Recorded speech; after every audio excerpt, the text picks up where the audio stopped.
Hallo miteinander. Heute zeigen wir euch, wie man einen sogenannten Field Strip an einer FN57 macht. Für das muss man als erstes das Magazin rausnehmen.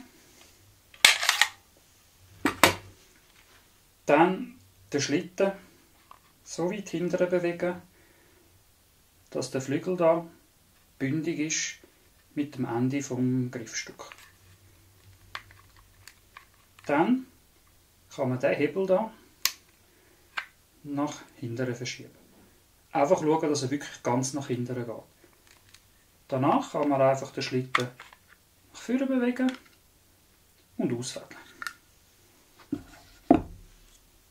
Um den Lauf und die Rückschlagsfedern rauszunehmen, muss man die einfach leicht anspannen, abwinkeln und dann kann man es rausnehmen. Die Rückschlagsfedern beim Lauf ist fix angemacht. Und das ist der Field Strip von einer 57. Um sie wieder zusammen zu machen, nimmt man einfach wieder den Lauf, tut den angewinkelt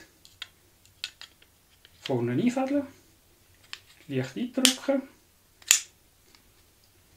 schauen, dass er eine schöne Position ist. Dann der Haken da, der kommt hier rein, aber beim Einfädeln fängt man beim Schlitten und der Schlittenführung an. Hinten ansetzen, Schlitten drauf, einmal hinten und der rastet schon fast selber ein. Einfach noch ganz nach vorne schieben